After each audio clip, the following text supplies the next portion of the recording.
Halo semua, jadi pada video kali ini bertemu lagi dengan Kak Natasha itu pada materi statistika bagian subbab diagram. Nah, yang pertama di sini ada diagram batang. Nah, diagram batang ini mewakili penyajian data statistik dalam bentuk batang persegi panjang dan digunakan untuk memudahkan perbandingan antara berbagai kumpulan data. Nah, di sini ada contoh soal. Yang pertama itu berikut ini merupakan tabel distribusi frekuensi situasi COVID-19 pada tahun 2020 dan 2021 di Kabupaten Sorong. Nah, di sini diketahui itu pada tahun 2020 jumlah kasusnya itu 359.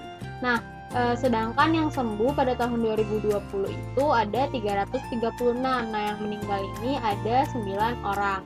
Nah, sedangkan pada tahun 2021 jumlah kasus COVID-19 di Kabupaten Sorong itu terdapat 361 kasus, sedangkan yang sembuh 322 dan yang meninggal itu ada 18 orang. Nah, soalnya ini disuruh menyajikan dalam bentuk diagram batang berdasarkan data tersebut. Nah, di sini kita ada dua ya, jadi diagram batang tegak dan diagram batang mendatar. Nah, di sini yang pertama diagram batang tegak. Nah, seperti ini tampilannya.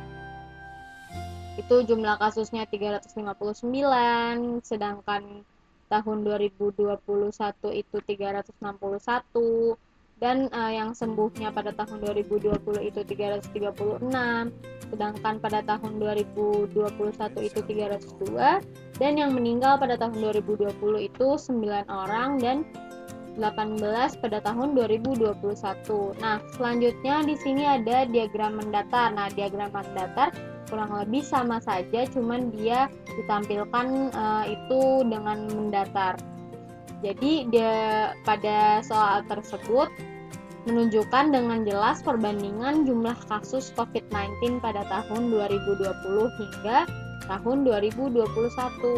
Dimulai dari jumlah kasus, data pasien yang meninggal, dan yang mengalami kesembuhan. Nah, dari diagram tersebut, kita dapat dengan cepat memperoleh informasi bahwa pada tahun 2021 itu jumlah kasusnya lebih banyak daripada tahun 2020. Nah, jumlah pasien COVID-19 yang mengalami kesembuhan lebih banyak di tahun 2020, sedangkan pasien yang meninggal itu lebih banyak pada tahun 2021. Nah, selanjutnya di sini ada histogram.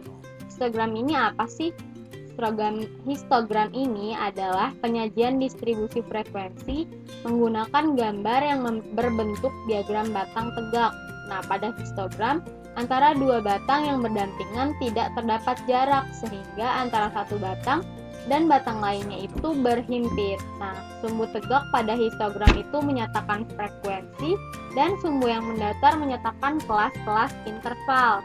Nah, di sini ada contoh soal, itu buatlah histogram dari data yang tersusun pada tabel distribusi frekuensi berikut ini. Nah, di sini merupakan distribusi frekuensi nilai matematika UAN SMA Negeri 5. Nah, diketahui di sini ada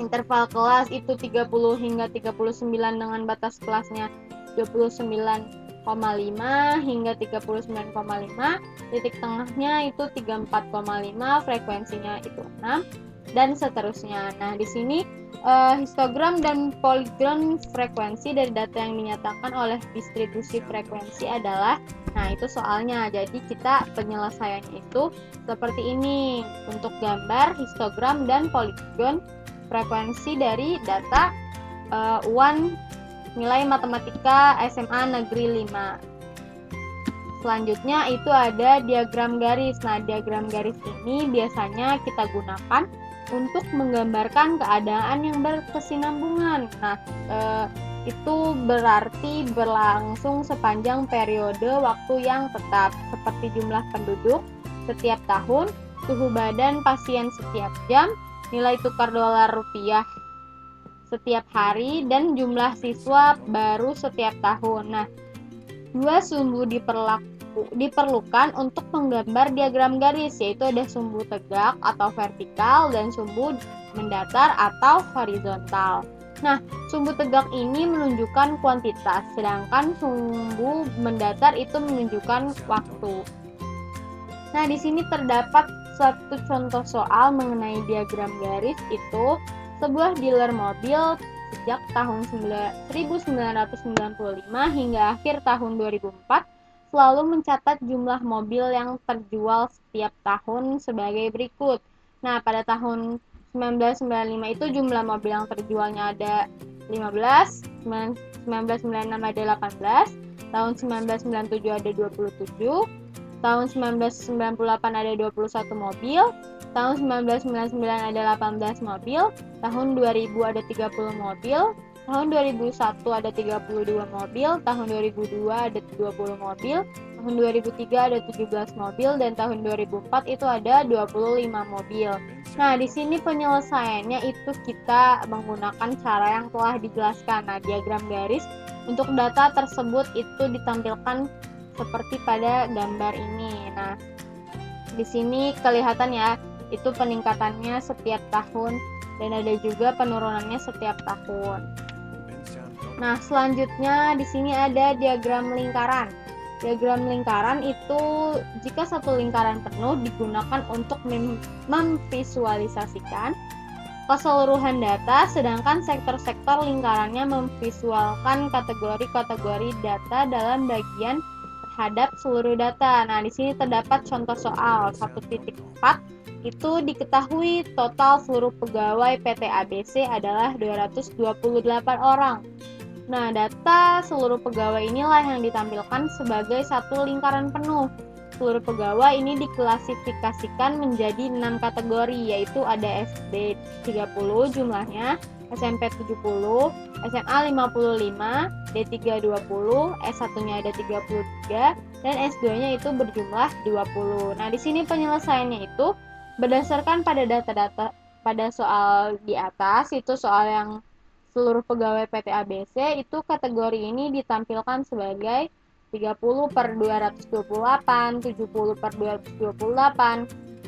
Nah, ini dari mana sih? 30 itu dari jumlah kategori SD, itu per 228 itu dari jumlah seluruh pegawai di PT ABC. Begitu pula dengan 70 per 228, 70-nya itu dari yang SMP, terus 228 totalnya, dan seterusnya hingga 20 per 228. Nah, dari total seluruh pegawai yang berjumlah 28 itu, untuk menentukan sudut pusat setiap sektor diagram lingkaran, kita kalikan pecahan ini dengan 360 derajat, atau satu lingkaran memiliki sudut pusat itu kan 360 derajat. Nah, jadi itu tiap-tiap sektor lingkaran memiliki sudut pusat sebagai berikut. Nah, sudut SD dengan jumlah 30 itu sudut pusatnya itu 30 per 228 dikali 360 derajat. Nah, hasilnya itu adalah 47,4 derajat, dan seterusnya. Itu hingga S2 yang 20, totalnya itu sudut pusatnya 20 per 228 dikalikan dengan 360 derajat sama dengan 31,6 derajat. Nah, masing-masing tingkat pendidikan dapat pula dihitung persentasenya. Misalnya persentase jumlah SD yaitu 30 per 228 kita kalikan dengan 100%, karena di sini persentase, bukan derajat lagi seperti 360 derajat tadi. Nah, jadi totalnya itu ada 13%. Nah, kita perhatikan gambar diagram lingkaran ini. Nah, jadi untuk data pendidikan orang tua di sekolah tadi itu ada seperti gambar yang pertama dan yang gambar kedua. Nah, lanjut di sini ada diagram kotak persegi. Nah, diagram kotak persegi ini apa sih? Nah, diagram kotak persegi ini merupakan diagram yang berbentuk kotak persegi panjang yang berekor ke kiri dan berekor ke kanan. Nah, diagram kotak persegi. Diagram kotak garis atau diagram kotak persegi ini disingkat dengan DKG. Biasanya digunakan untuk menggambarkan letak nisbi berbagai statistik seperti statistik 5 serangkai. DKG dalam statistik 5 serangkai menunjukkan pembagian data menjadi 4 kelompok. Nah, setiap kelompok data kira-kira mengandung 25 data yang sudah diurutkan dari datum yang terkecil hingga datum yang terbesar. Nah, untuk pembagian data ini dikenal sebagai istilah kuartil bawah atau yang biasa dikenal dengan Q1 atau terus kemudian ada median atau kuartil tengah itu biasa dikenal dengan Q2 dan kuartil atas atau yang biasa dikenal dengan Q3. Nah, yang membagi data terurut atas 4 bagian sama banyak. Nah, perhatikan di gambar pada slide ini ya, jadi gambarnya seperti ini. Nah, untuk median pada Q2 ditandai oleh garis vertikal yang ada di dalam kotak. Nah, untuk kuartil bawah dan kuartil atas atau Q3 masing-masing ditandai oleh garis vertikal ujung kiri dan ujung kanan kotak. Nah, ekor di sebelah kiri kotak berujung di datum terkecil atau X minimum dan ekor di sebelah kanan kotak berujung di datum terbesar atau X maksimum. Setiap kelompok data di antara dua tanda yang berdekatan menampilkan 25% data. Nah, sekian untuk video mengenai penjelasan pada submateri diagram. Sampai bertemu di video selanjutnya. See you.